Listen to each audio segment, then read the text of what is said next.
proud tayo na isang Pilipino na OFW worker sa abroad. Yan, lalo dito sa Middle East. Yung mga nandiyan sa parting London, Canada, yung mga California, yung mga nasa ibang lugar dyan. Yan, mga ka-OFW. Ang mensahe ko lang sa inyo, pakabuti nyo ang sarili nyo, isipin nyo palagi ang pamilya nyo, ituloy nyo ang pagtatrabaho nyo para sa pamilya nyo, huwag nyo isipin ang sarili nyo, huwag kayo magmamataas sa mga pinanggalingan nyo sa Pilipinas. Kasi pag sinimulan nyo na naging mataas kayo, mababaliwala yung mga pinaghirapan nyo.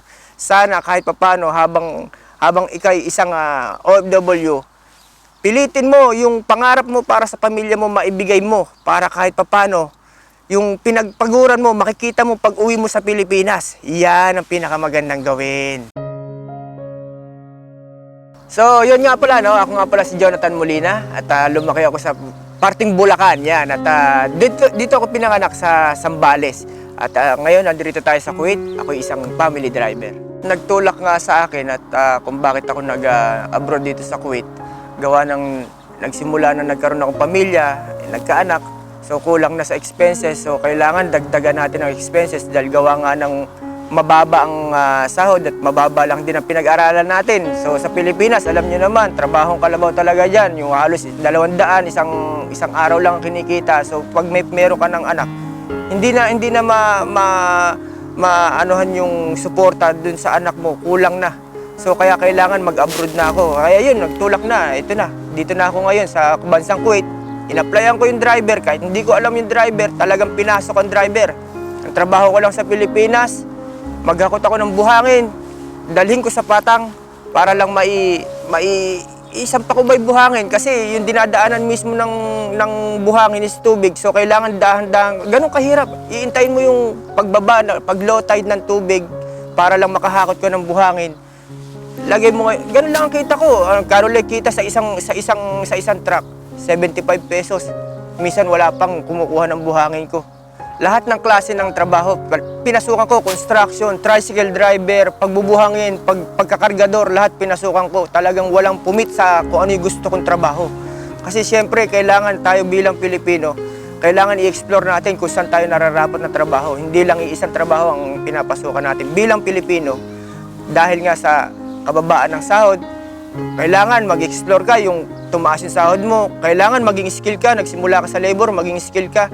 Ito nga, pinasok ko, tricycle driver. Katapos ng tricycle driver, pagbubuhangin. Katapos ng pagbubuhangin, kargador sa palengke. Yan. Saan? Nasubukan ko magsari ng gulay dyan. 10 piso, isang tali. Pero ang kita ko lang doon, piso lang kada isang tali. Yan, hanggang buong magdamag, gising. Pagdating ng kinabukasan, magta-tricycle pa ako. Ganyan ang buhay sa Pilipinas. Kaya mahirap, kaya nagawa natin mag-OFW. Sa ilang taon ba tayo namamalagi dito sa abroad? So, minimum na bilang driver is 2 years na. Ako pa kaya, 4 years ako bago ako nagbabakasyon. Kasi, kesa naman na magbakasyon ako, kukunin ko na rin pamasahe ko, ipapadala ko sa mga anak ko, sa magulang ko, para kahit pa paano may pangdagdag sila sa expenses nila, lalo sa eskwelahan, lalo sa aking magulang na ang aking nanay. So, ini-extend ko na lang sarili ko. So, mangyari nito, 4 years ako kada magbakasyon. So, after ng 4 years, 2 months lang din ang bakasyon ko, minsan 3 months. So, swerte na pagka napayagan tayo ng 3 months. So, talagang pagka sinulit ko ang aking bakasyon, talagang buong araw, wala akong sinayang, nakasama ko mga anak ko. Yan, diyan ko lahat inilalaan ang aking oras sa mga anak ko, yung kung ano yung ginagawa nila, tinuturo ko sila sa pag-aaral na hindi ko na ituturo ng ilang taon, doon ko lang tinuturuan pagka yung magkakasama kami. Alam mo yung tipong hindi mo nagagawa sa 4 na taon, magagawa mo sa Pilipinas dahil nga siyempre, kailangan ilaan mo yung oras mo sa pamilya mo. Yan, at hindi yung sa barkada. Ang barkada, nandiyan lang ang barkada. Pagka yung paglalaanan mo ng oras, siguro 2-3 oras o ayos na yan. Pero pagdating sa pamilya, kailangan full time tayo sa pamilya natin. At minsan lang natin makita ang pamilya natin, minsan 4 na taon pa bago tayo umuwi. Kaya kailangan sinusulit ang mga bakasyon ng bilang isang OFW. Yan tayo. Masasabi ko sa inyo kung ano yung ginagawa ko rito araw-araw. Yan. Topic natin yan. Kasi pagdating sa trabaho mo rito at nag-abroad ka, naging isang OFW ka, pag sinabing OFW ka, hero ka. Pag sinabing mong hero ka, hindi mo kailangan na mamaya na lang ang trabaho. Hindi uso dito ang mamaya. Kung uso dyan sa Pilipinas natin, walang problema, nasa lugar tayo. Pero dito sa bansang pinasukan natin, ibang lahi ang pupuntahan natin. So, Kailangan titimplahin mo kung ano ugali nila. Pagsasabihan mo silang mamaya na, patay tayo dyan, hindi tayo po pwede sa ganyan trabaho. Kailangan pagdating mo rito, ready ka kaagad. Yung kumbaga, advance ang isip mo. Hindi mo po pwedeng sasabihin, ay hindi ko nagawa, mamaya na lang. Hindi po pwede yung ganyan. Kaya kailangan, bago pa lang iutos sa'yo, nagawa mo na, yan ang mas maganda rito para kahit papaano, naka-advance ka na sa trabaho mo, baka bandang huli, baka bigyan ka pa ng reward ng amo mo. Papatunayan ko sa inyo ang tatak ng isang OFW kung gaano kasipag ang Pilipino dito, hindi po pwedeng mamaya na lang ang trabaho. Yan. Kung ano yung dapat mong gawin paggising mo ng umaga. Dito, ang gising na umaga, hindi naman sa pilitan ng trabaho pagdating sa... Tulad kong driver ewan ko sa ibang pagtatrabaho. Basta sa aking driver, ang experience ko rito, gumigising ako alas 5 pag may pasok. So kung ngayon dahil nga COVID, meron tayong problema, meron tayong mga virus na kumakalat, so walang pasok. Pero ang normal na ginagawa ko dito is 5 o'clock pa lang, gising na ako niyan. Simula na ako magkape, minsan hindi na ako nagkakape, diretso na ako. Kailangan alas 6 matapos ko ang aking linisin. Dahil Pilipino tayo, kailangan malinis lahat yan. Pati sarili mo, kailangan linisin mo rin. Pagkatapos mo maglinis, ligo. Pagkatapos mo maligo, diretso na sa school yan. So pagdating ng school, yan, pagdating sa school, mamimili naman ako bilang driver. Yan ang ginagawa ko rito. Pagkatapos mamili, kung ano pa yung dapat na gawin na hindi pa inuutos na amo, tinitira ko na yan para kahit papano. Tayong mga Pilipino, masakit sa mata, may makita kang marumi. Yan ang alam niyo. Alam ng bawat Pilipino yan. Pag meron kang bagay na nakitang marumi, masakit na sa mata. Kaya hanggat maaari, hindi pa inuutos ng amo, bago pa lang makita ng amo yan, linisin mo na kagad yan, banata mo na kagad na linis yan. Pagdating ng time, ng bandang huli, marirealize ng amo mo, aba, Pilipino, napakalupit. Hindi ko dinadala sarili kong pangalan, kundi dinadala ko yung lahi kong Pilipino. Ganyan tayo mga Pilipino. Ang pagkakaiba ng ang trabaho ko sa Pilipinas at ng trabaho ko dito sa abroad, sa Pilipinas kasi, ang trabaho ko dyan is pitik kaliwat kanan lang sa kalabaw. Kasi ang trabaho lang natin dyan, yung sa bukid, yan, sa kalabaw, yan, yung paghakot ng buhangin, yan. Kundi naman, padyak-padyak lang, tricycle, yan ang trabaho ko. Pero dito, siyempre, kahit papano, medyo nag-upgrade tayo ng kaunti. Dahil dito, siyempre, 4 na gulong. Pumasok ako dito, pre, wala akong alam na pagmaniho ng 4 na gulong. Lakas loob lang ginawa yan. Lakas ng loob lang para lang sa pamilya, para sa magulang at sa anak ko. Lakas loob kung pinasok yan. Iniisip ko pa lang, papasok pa lang ako. Nasa agency pa lang ako. Driver lang available. Ay hindi ako sanay. Siyempre, kalabaw lang tayo. Tsaka tricycle. Ito pa kaya 4 na gulong. Malakas ang loob ko. 4 ang gulong nito Isipin niyo yun, mga nasa Pilipinas dyan. 4 ang gulong. Kumpara sa 4 na paa at tsaka 3 gulong. Dito sa 4 na gulong kasi, hindi ka itutumba nito. Kahit na hindi nyo na pa naranasan to, pag sinubukan nyo bilang Pilipino, lahat naman kayo, walang alinlangan. Subukan nyo mag-drive ng sasakyan. Hindi kayo ididisgrasya yan, depende na lang kung minsan yung bilang driver, di ba, nagkakaroon tayo ng problema sa Pilipinas. Yan. Huwag kayong mag-iisip ng hindi maganda habang nagmamaneho kasi dyan nag-uumpisa ang disgrasya. So, ang pagkakaiba niyan is, upgraded tayo dito ngayon sa trabaho ko dahil nga naka-aircon tayo, 4 ang gulong. Yan ang kagandahan yan. Gumaganda ang kutis natin. Kutis bayag, kutis kalabaw tayo dati nun So ngayon kahit paano, kuminis-kinis ng kaunti. Kung gaano kahirap ang malayo na imbis na pinagsisilbihan mo ang pamilya mo, pinagsisilbihan mo ibang tao, siguro naman kahit paano, alam din ng pamilya natin yan na naintindihan nila na bakit tayo lumayo sa kanila. Bakit nga ba tayo lalayo sa kanila? Hindi naman natin iniisip ang ating sarili para lumayo sa kanila. Iniisip natin sila. Kung tutuusin mga nanonood, ako'y 9 years na ako rito. Kung makikita nyo, tatak OFW to. Ayan Hanggang ngayon, butas pa rin. Kasi iniisip ko ang pamilya ko. Hindi ko iniisip ang sarili ko. Kailangan masuportahan ko ang mga anak ko. Kasi pag nag-college ang anak ko, high school pa lang so marami pang years. Iintayin ko pa hanggang sa magkatrabaho sila. Kasi kaming mga OFW, tayong mga OFW, iniisip natin ang mga anak natin. Wala man tayong maipamana, meron silang pinag-aralan na maganda. Yun lang ang kaya natin ibigay bilang OFW. Gawa ng walang-wala tayo. Ito, nagsimula ako sa wala talagang hanggang sa pagdating dito bilang OFW, hindi tayo sabihin magiging mayaman. Tingin nyo, mayaman ako. Hindi ako mayaman. Pumorma lang ako ng mayaman para lang makita nyo sa harap ng camera. Pero pagtapos ng camera na yan, diretso pa rin kung kung ano yung postura ko, kung ano yung postura ko sa paglilinis ko, kung ano yung postura ko bilang trabahador.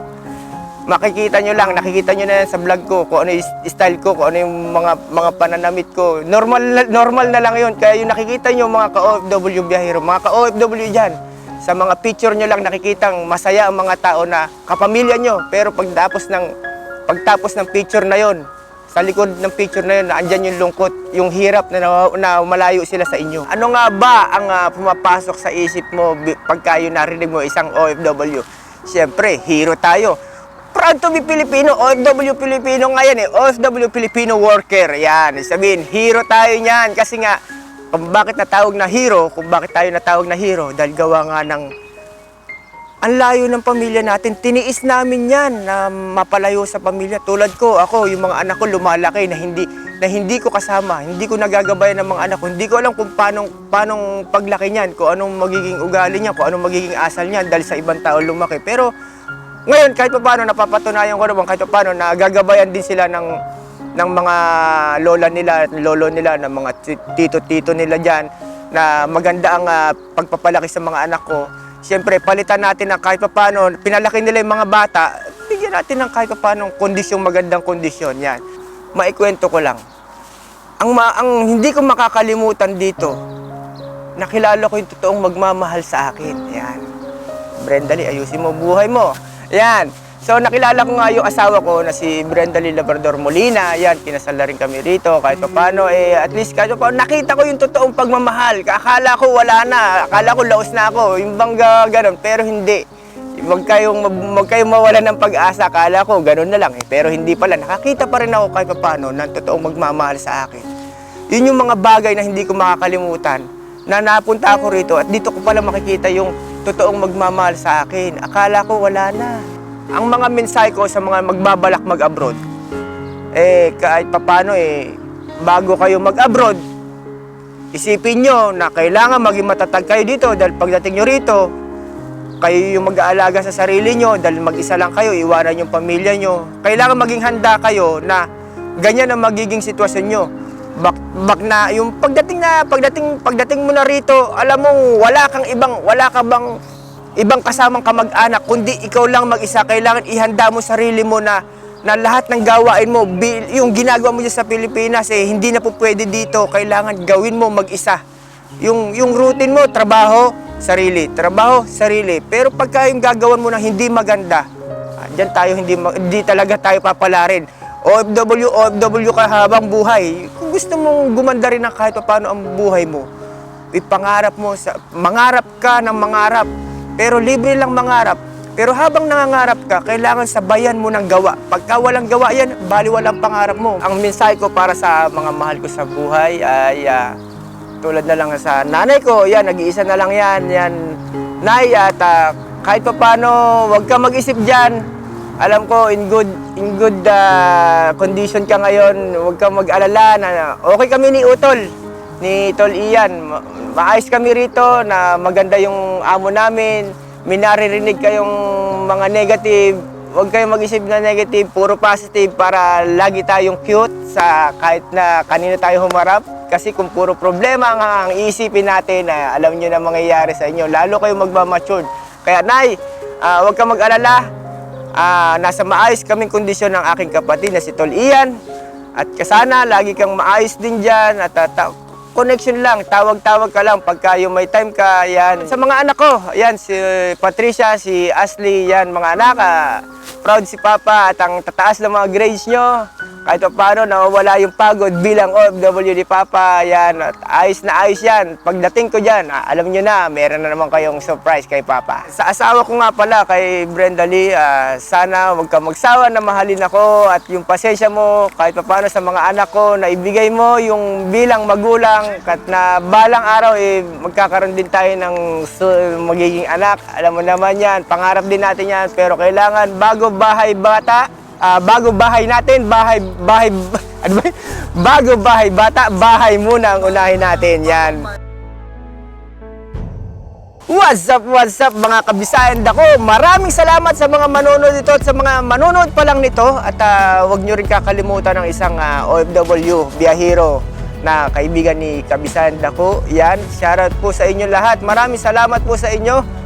Teka, kanina pa ako rito ini-interview ni Kabisayan Dako. Nakalimutan ko yung pustiso kong ikabit. Okay na ba? Ayan. So, yan mga Kabisayan Dako. Maraming salamat po sa inyo. Sana kahit paano meron kayo natutunan bilang isang OFW dito at magiging OFW pa lang. Yan. Sana kahit paano nabigyan ko kayo ng magagandang tips. Yan, yun. So, hanggang dito na lang mga ka-OFW biyahero at mga Kabisayan Dako. Peace out! Salute!